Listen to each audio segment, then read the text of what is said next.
This story fairy tale presented by Diary of Stories. The story of 3 bears. Once upon a time there were 3 bears, who lived together in a house of their own, in a wood. One of them was a little wee bear, and one was a middle-sized bear, and the other was a great big bear. They had each a bowl for their porridge, a little bowl for the little wee bear, and a middle-sized bowl for the middle-sized bear, and a great bowl for the great big bear. And they had each a chair to sit in, a little chair for the little wee bear, and a middle-sized chair for the middle-sized bear, and a great chair for the great big bear. And they had each a bed to sleep in, a little bed for the little wee bear, and a middle-sized bed for the middle-sized bear, and a great bed for the great big bear. One day, after they had made the porridge for their breakfast, and poured it into their porridge bowls, they walked out into the wood while the porridge was cooling, that they might not burn their mouths by beginning too soon, for they were polite, well-brought-up bears. And while they were away, a little girl called Goldilocks, who lived at the other side of the wood and had been sent on an errand by her mother, passed by the house, and looked in at the window. And then she peeped in at the keyhole, for she was not at all a well-brought-up little girl. Then, seeing nobody in the house, she lifted the latch. The door was not fastened, because the bears were good bears, who did nobody any harm, and never suspected that anybody would harm them. So Goldilocks opened the door and went in, and well pleased was she when she saw the porridge on the table. If she had been a well-brought-up little girl, she would have waited till the bears came home, and then, perhaps, they would have asked her to. Bears, a little rough or so, as the manner of bears is, but for all that very good-natured and hospitable. But she was an impudent, rude little girl, and so she set about helping herself. First she tasted the porridge of the great big bear, and that was too hot for her. Next she tasted the porridge of the middle-sized bear, but that was too cold for her. And then she went to the porridge of the little wee bear, and tasted it, and that was neither too hot nor too cold, but just right, and she liked it so well that she ate it all up, every bit. Then Goldilocks, who was tired, for she had been catching butterflies instead of running on her errand, sate down in the chair of the great big bear, but that was too hard for her. And then she sate down in the chair of the middle-sized bear, and that was too soft for her. But when she sat down in the chair of the little wee bear, that was neither too hard nor too soft, but just right.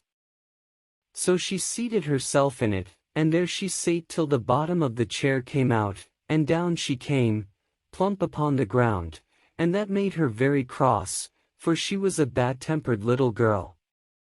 Now, being determined to rest, Goldilocks went upstairs into the bedchamber in which the 3 bears slept. And first she lay down upon the bed of the great big bear, but that was too high at the head for her. And next she lay down upon the bed of the middle-sized bear, and that was too high at the foot for her. And then she lay down upon the bed of the little wee bear, and that was neither too high at the head nor at the foot, but just right.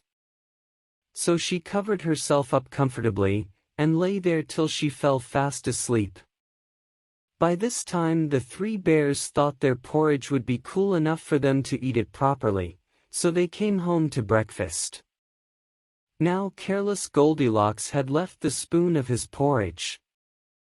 "Somebody has been at my porridge," said the great big bear in his great, rough, gruff voice.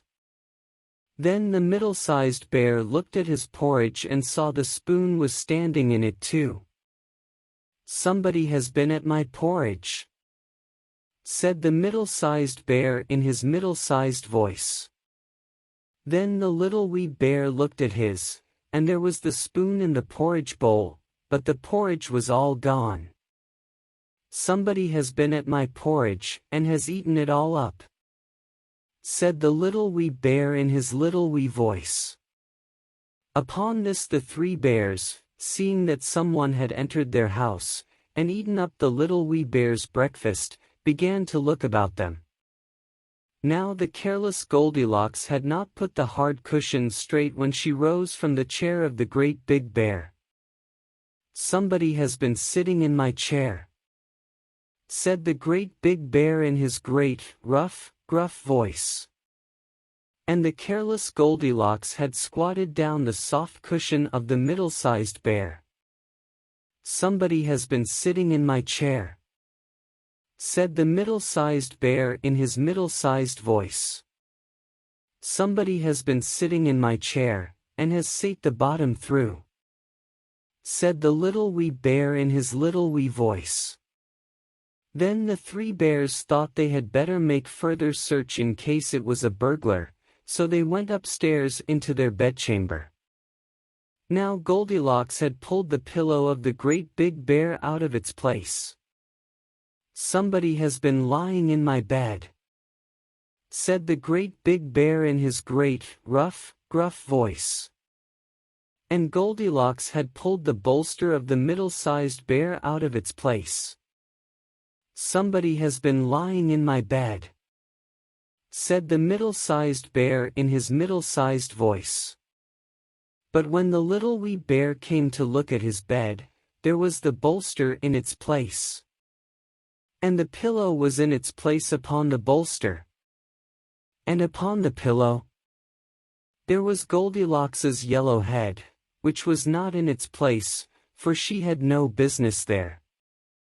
Somebody has been lying in my bed, and here she is still, said the little wee bear in his little wee voice.